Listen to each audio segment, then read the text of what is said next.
groet u vanmôre in die wonderlike naam van ons Here Jesus Christus. Wat 'n groot dag is dit nie weer 'n keer vir ons, om in sy teenwoordigheid te kan wees nie. Ek wil net hê ons moet saam bid. Vader, dankie vir die liefde en die genade en die grootheid.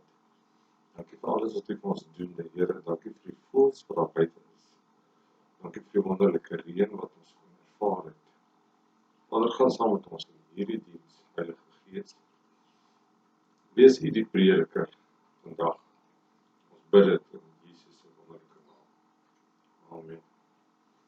Maar ja, vandag wil ek met jou gedeelte deel. Die boek van Handelinge. Handelinge se hoofopskrif is die Handelinge van die Apostels. En dis presies waaroor dit gaan. Dit gaan oor die apostels, wat hulle gedoen het, en wat hulle ervaar het in hulle tyd nadat Jesus nou nie meer daar was nie. Nog steeds daar was nie, gees, ja, maar nie fisies meer daar was nie. En dis 'n wonderlike tydperk hierdie, want hierdie is 'n tydperk wat ook in ons tye gebeur. Hierdie is ook dinge wat van toepassing is tot ons lewens. Hierdie is 'n bewys van wat het gebeur, en dan ook 'n bewys van wat kan gebeur en wat sal gebeur. Wanneer ons in Jesus se voetstappe stap, en wanneer ons glo dat hy is wie hy sê hy is. Want hy het immers gesê dit gaan gebeur. So ons kan verwag dat hierdie dinge ook in ons lewens kan gebeur. Maar kom ons gaan na die woord toe. Ek wil vir jou lees uit Handelinge hoofstuk 12. En ons gaan amper die hele hoofstuk lees. Vers 1 staan daar geskrywe: In die tyd van die koning Herodes, het koning Herodes party van die gemeentelede gevang en hulle mishandel. Hy het vir Jakobus, die broer van Johannes, met die swaard laat doodmaak. Toe Herodes sien dat dit vir die Jode byval vind, het hy nog verder gegaan en ook vir Petrus gevange geneem. Dit het tydens die fees van die ongesuurde brood gebeur. Nadat Herodes vir Petrus laat vang het hy hom in die tronk gesit en hom deur 4 afdelings van 4 soldate elk laat bewaar. Herodes wou hom na die Paasfees voor die volk bring. So is hy dan in die tronk bewaak. Maar die gemeente het aanhoudend vir hom tot God gebid. Die gemeentelede het aangehou bid vir Petrus wat in die tronk is. Hulle het geweet wat het gebeur met sy vriend wat doodgemaak is. Hulle het geweet dat die Jode daarvan gehou het wat Herodes besig is om te doen. En daarom het hulle ook nou gebid en ernstig gebid, glo ek, vir Petrus, dat hy nie ook dieselfde paadjie sou loop nie, want die Jode was hiermee baie tevrede. Petrus word uit die tronk bevry, is die opskrif van die volgende gedeelte, en ons lees uit hoofstuk 6. Die nag voordat Herodes hom voor die volk sou bring, het Petrus tussen 2 soldate geslaap. Hy was met 2 ketens geboei, en voor die deur het die wagte die tronk bewaak. Meteen staan daar 'n engel van die Here en skyn daar 'n lig in die sel. Die engel vat toe vir Petrus en sê sy hom wakker te maak. Die engel vat toe aan Petrus se sy om hom wakker te maak en sê vir hom: staan gou op. Onmiddellik het die boeie van sy hande afgeval. Toe sê die engel vir hom, maak jou gordel vas en trek jou skoene aan.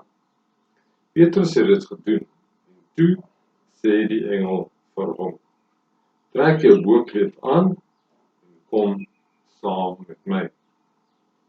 Petrus het agter die engel aangegaan sonder om te besef dat hy werklik bevry word. Vir hom het dit gelyk asof hy gesig sien. Hulle is by die eerste wag verby en ook by die tweede. En toe hulle by die eisterdeur kom, wat na die stad toe lei, het dit van self vir hulle oopgegaan. Toe hulle buite kom en 'n eind met die straat af was, het die engel vir Petrus skielik verlaat. Toe dring dit tot Petrus deur wat met hom gebeur het en hy dink, nou besef ek eers regtig dat die Here sy engel gestuur het om my uit die hande van Herodes te red en van alles wat die Joodse volk van beplan was om te doen. Met die gedagte was hy na die huis van Maria, die moeder van Johannes en ook Markus genoem is. Maar baie gelowiges saam was om te bid. Nou hulle was besig om te bid. So hulle het almekaar bidure gehou dan natuurlik. Hy het aan die voordeur geklop. 'n diensmeisie met die naam van Rode het kom hoor wie dit is. Toe sy Petrus se stem herken, was sy so bly dat sy nie die deur oopgemaak het nie, maar binnetoe gehardloop het om te vertel dat Petrus by die deur staan. Maar hulle sê vir haar, jy is mal. Toe sy egter daarmee aanhou, sê hulle, dan is dit sy gees. Intussen het Petrus aangehou toe hulle die deur oopmaak en hom sien, was hulle baie verbaas. Hy het met sy hand vir hulle gewys om stil te bly en vir hulle vertel hoe die Here hom uit die tronk uitgelei het. Vertel dit aan Jakobus en die ander gelowiges, het hy gesê, en na 'n ander plek toe vertrek. Toe dit 'n dag word, was die soldate nie min ontsteld oor wat met Petrus geword het nie.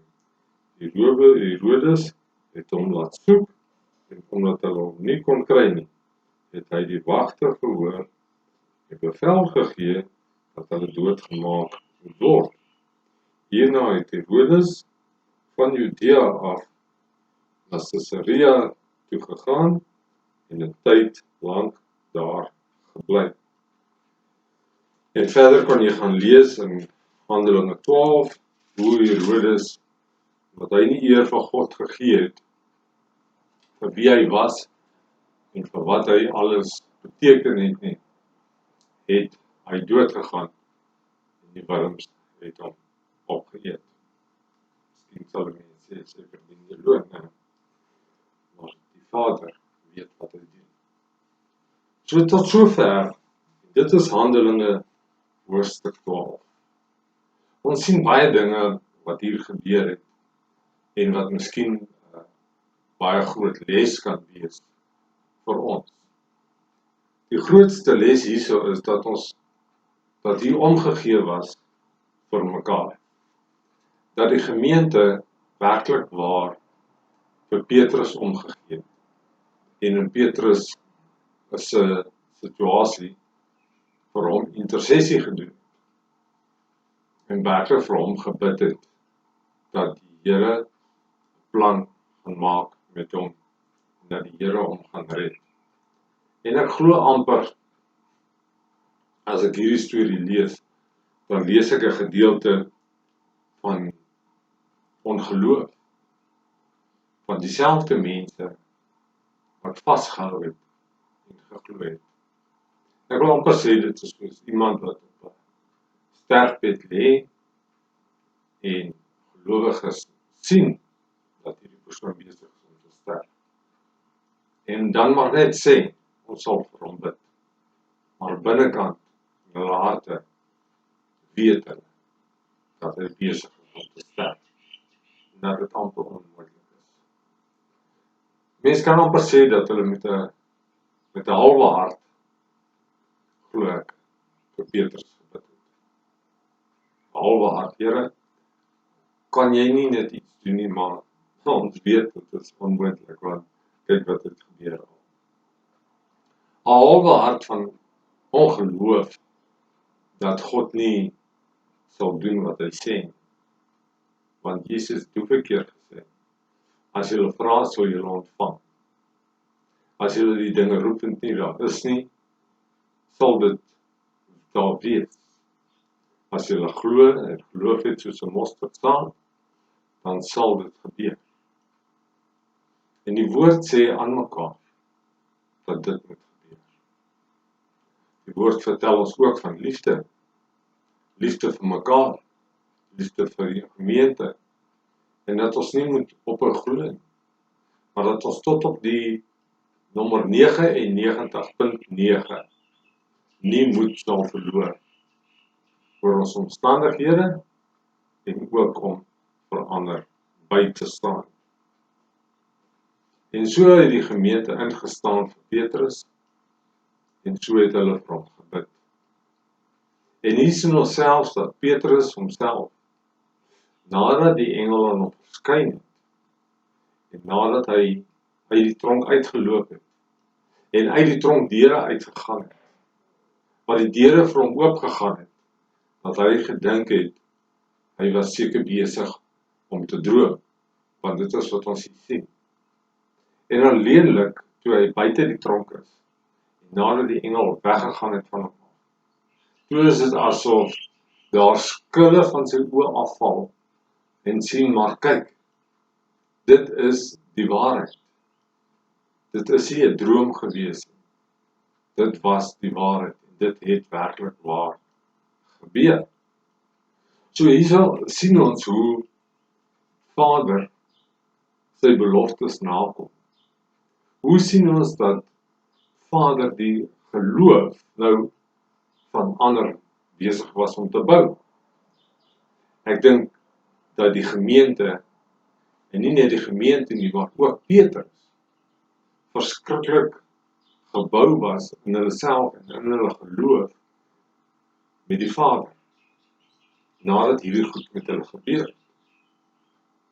Want ons lees weer 'n keer dat die hele gemeente nog steeds by mekaar was, daar waar Petrus heen gegaan het, en dat hulle besig was om te bid.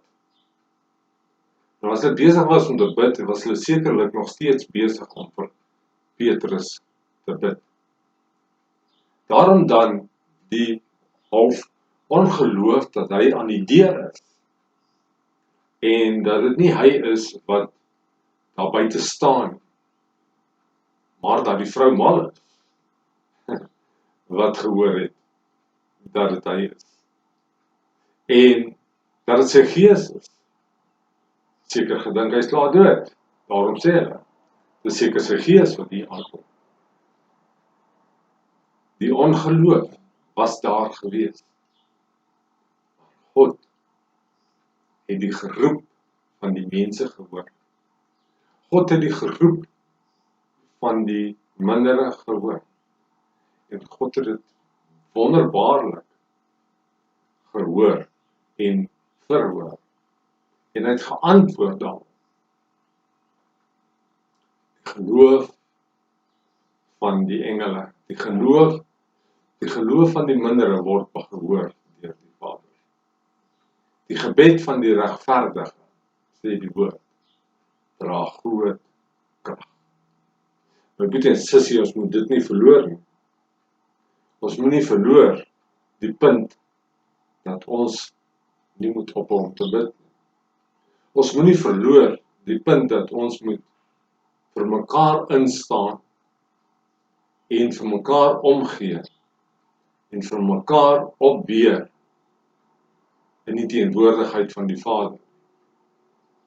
Ons moet nie hierdie punt verloor om byeenkomste te hou en saam te glo in 'n ding en te bly bid tot daar deurbrake is. As gemeente en vandag se lede, vandag se tyd althans, mis ons so baie hierdie punt. Dink ons dat dit is half onmoontlik dat hierdie tipe dinge in ons lewens kan gebeur.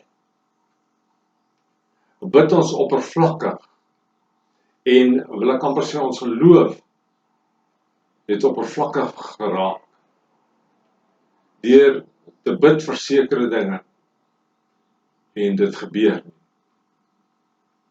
Maar nou wil ek ook vir jou sê dat jy is die deurbraak van jou eie gebed.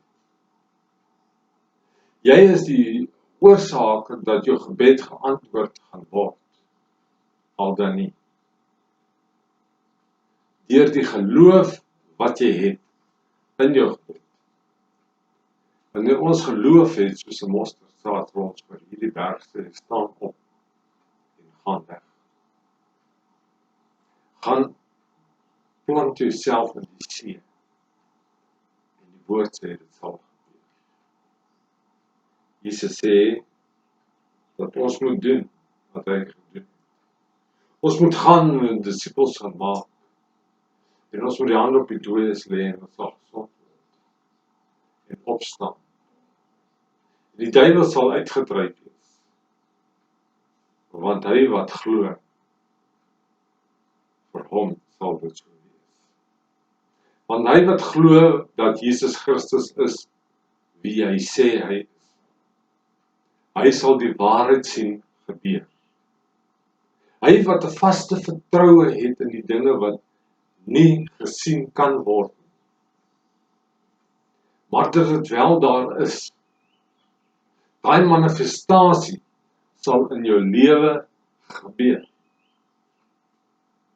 Daai onmoontlike dinge wat vir jou onmoontlik lyk, wat vir jou lyk of dit nie kan gebeur, dit is reeds dit wat sal gebeur, wanneer jy na die Vader toe kom.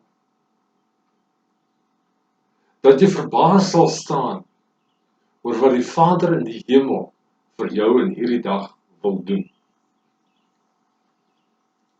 As die Vader 'n gemeente wat nie by Petrus is, wat nie saam met hom is, wat nie saam met hom hierdie gevoel het nie, wat weg is van hom af, kan bid, en dat die Vader dit hoor en beantwoord, en die dinge gebeur.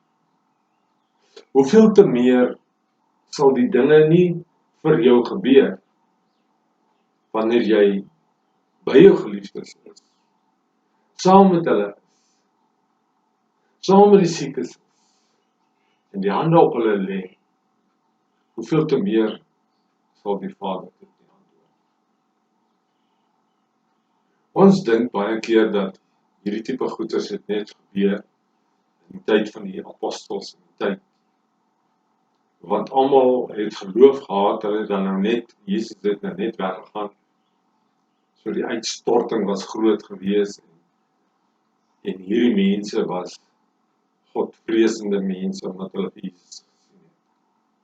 Maar ons lees hierso dat die bidders, die wat veronderstel was om die geloof te hê, vir die vrou sê, jy is mal. Vir mekaar sê, maar dit is dan sy gees. As sy nie mal is nie, dan is dit sy gees, wat aan die deur kom klop. Ek sou net graag daar wou gelees het, om die oë te sien en die reaksies te sien wanneer die deur oopgaan en Petrus stap werklik waar daar. Maar nie net dit nie, ek dink die geloof wat gebou was, om te kon sien dat dit die werklikheid is, dat daar werklike antwoord is, dat God werklik bestaan, dat dit wat Jesus alles gesê het en gepreek het, die waarheid is. Ek dink dit was 'n groter impak geweest. Ek dink hulle het skaam gekry, omdat hulle gebid het, maar nie geloof gehad het dat hulle gebede beantwoord sou word. En selfs hom wat Petrus is,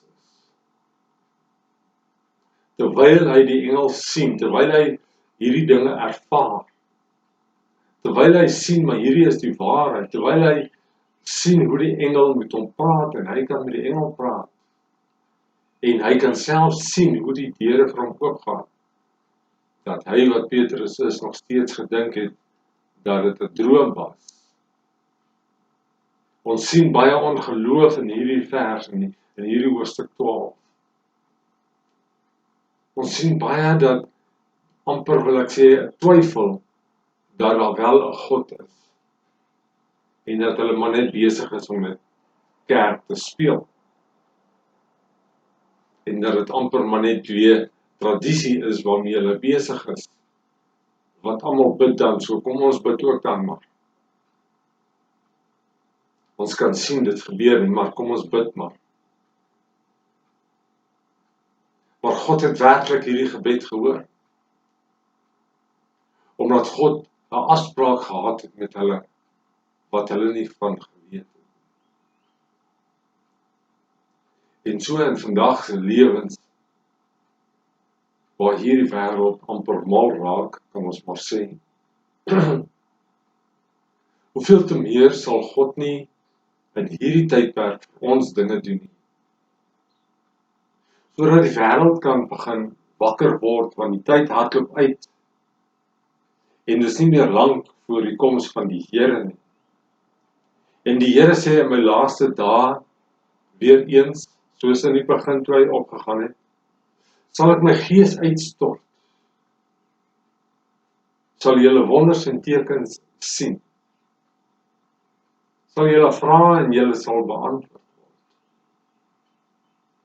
Ek wil vir jou geloof bietjie opbou vandag, om te sê, kom ons gaan terug na die begin toe.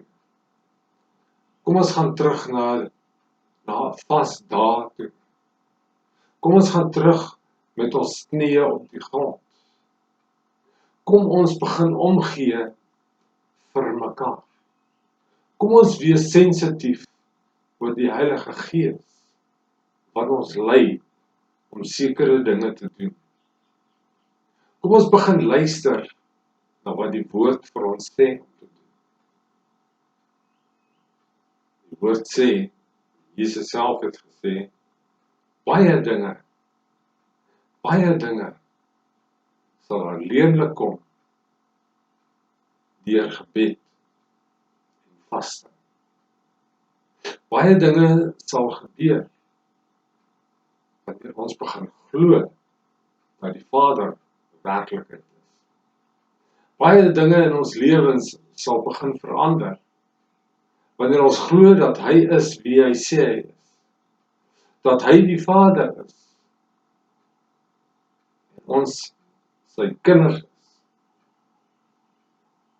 dat ons sal doen wat Jesus gedoen het,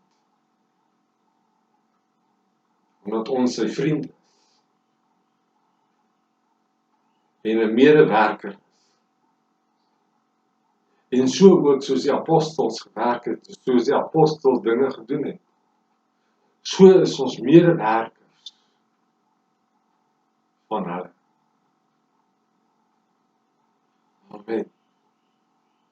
Medewerkers in die Gees, staan die engele op rye in die hemel, en wag vir die opdragte wat van die aarde afkom, sodat dit uitgevoer kan raak. Ek wonder hoeveel engele het al moeg geraak, want daar is nie gebede wat bewaarheid moet word. Ek wonder hoeveel engele het al begin sleg raak, omdat hulle so lanklaas gewerk het. Want daar is nie gebede wat beantwoord moet word. Mense het laks geraak. Ek dink mense se gemoed het al ten gronde gegaan. Ek dink mense het self, kinders van die Here, het al moeg geraak. En gesê, wat help dit? Want ons sien nie ons gebede raak beantwoord.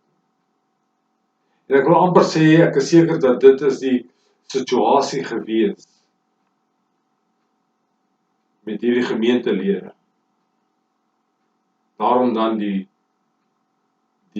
reaksie dat die vrou mal is omdat sy Petrus hoor en dat Petrus se gees is en nie hy. Want hulle bid dan nou en niks gebeur. Hulle sien nie. Daarom wil ek vir jou sê, tot op punt nommer 99.9, wanneer dit amper heeltemal te laat is, of jy sien, dit is heeltemal te laat, om nog steeds geloof te hê, en nog steeds hierdie goed sien gebeur. Nog steeds sien dat dit sal gebeur. Wanneer jou, kan ek maar sê, jou omstandighede hopeloos is, en jou omstandighede lyk of dit tot niet gegaan. Om nog steeds te glo dat daar iets sal kom daarvan. Om nog steeds te glo dat daar werk met vir jou op pad is, en dat God 'n plan het vir jou, en dat sy plan nie tot niet sal gaan nie, maar tot toch werklikheid sal word.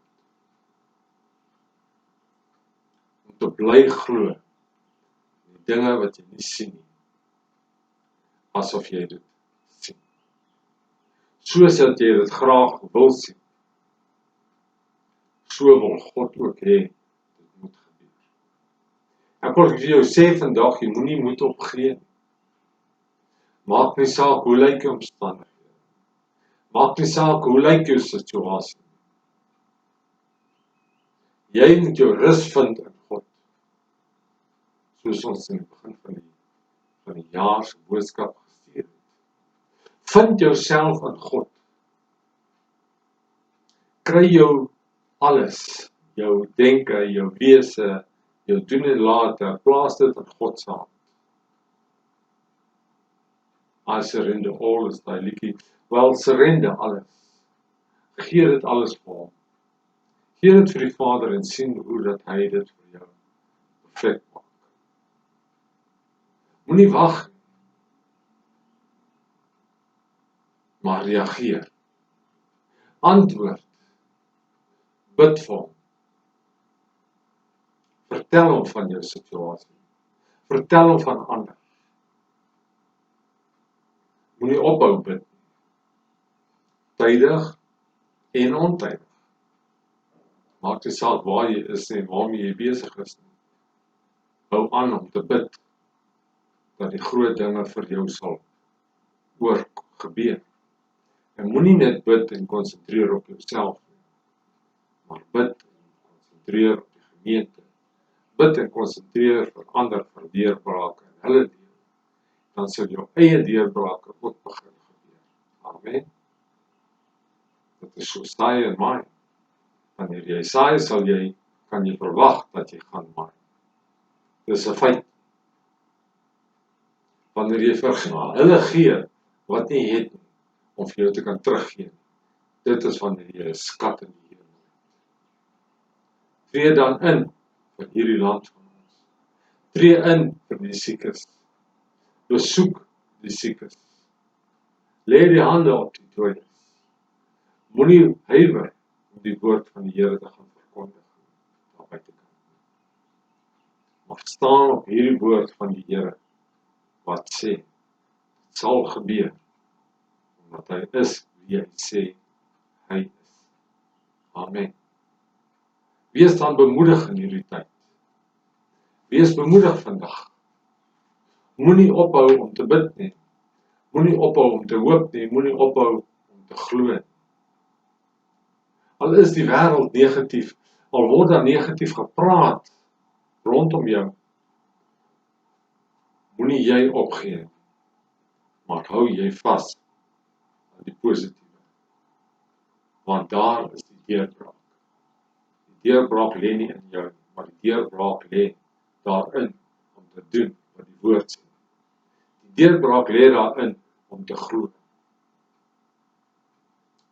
En hoeveel te meer is daar nie groot jubeling in die hemel en natuurlik op die aarde wanneer jou gebede beantwoord word, sodat die wat ongelowig is, sy geloof gebou kan word en dat die wêreld daar buitekant kan sien, maar daar is werklik 'n God wat leef. Maar die wêreld daar buitekant kan ervaar dat die Bybel is nie net 'n storie, dit is die waarheid. Halleluja. Ek gee hierdie woord dan vir jou vandag. Gaan en lees dit verder. Gaan en bedink hieroor. En glo dat die Vader in die hemel vir jou hierdie woord gestuur het vandag. Ek wil jou bemoedig om te bid. Ek wil jou bemoedig om vir my te kontak, om vir jou, saam met jou te bid. Ek wil jou bemoedig om hierdie boodskap te versprei na ander, sodat hulle ook kan hoor. Sodat hulle ook vandag in hulle gees bietjie gestir kan wees. Met hierdie boodskap van Petrus, wat met hom gebeur het in Handelinge. Sodat hulle weer moed kan skep en sien maar dit kan gebeur en dit sal gebeur. Wanneer ons in hierdie dag, alles so hopeloos is, net ons geloof in God sit en weet dat hy is die Here wat die deurbraak sal bring. En kyk maar wat het met Herodes gebeur. Hy wat teen die mense van God opstaan, hy homself sal daarin val. Hy wat met die swaard regeer sal met die swaard val. Laat ons nie aan daai kant inkom nie, maar laat ons bly by die dinge van die Vader. Ek wil vir jou bid dat jy geseën sal wees. Ek wil vir jou bid dat jou gebede beantwoord sal word. Ek wil vir jou bid dat jou omstandighede sal verander daar waar jy graag wil hê. Ek wil bid dat dit wat jy graag in jou lewe wil hê, want as jy 'n kind van God is en jy wil graag dinge hê, dan moet jy weet dit kom van die Gees af, so dan wil God dit vir jou hê. Daarom moet jy dit glo en daarin stap, dat dit sal gebeur in Jesus se naam. Nie moet verloor. Kom ons bid saam. Vader, ek bid vir elkeen wat daar hierna kyk, hierna luister, dat die grootheid en die guns oor elkeen sal wees. Ons dank U Vader vir die liefde en die genade vir hierdie dag. Dankie Heilige Gees vir hierdie woord. Kom dan vandag ook so Vader en bou ons in die Gees verder. Heilige Gees, lei ons in hierdie waarheid. Wys vir ons daarop waar ons verkeerd stap. Wys ons daarop dat ons geloof nie sal ophou nie, maar dat ons sal aanhou glo, aanhou bid, tot op die laaste van die laaste van die laaste sal ons bly sal glo. Dat dit wat ons vra in die naam van die Vader, die Seun en die Heilige Gees, dit vir ons gegee sal word. Omdat ons kinders genoem sal word en omdat ons vriende genoem word. Ons dank U daarvoor, Vader. Ons loof en prys U wonderlike naam. Gaan saam met ons in hierdie dag, gaan saam met ons in hierdie week, Here, dat ons U wonderwerke sien gebeur. Bid vir hulle wat besighede het, ek bid vir hulle wat probleme het in hulle verhoudings, ek bid vir hulle Vader, wat nie werk het nie, of nie inkomste het nie, dat U wonderbaarlik vir hulle sal voorsien. In Jesus se naam, dankie daarvoor, Vader. Amen. Hou aan om goed te doen vir ander, want dan het jy 'n skat in Gideon. Hou aan om te bid. Hou aan om te glo.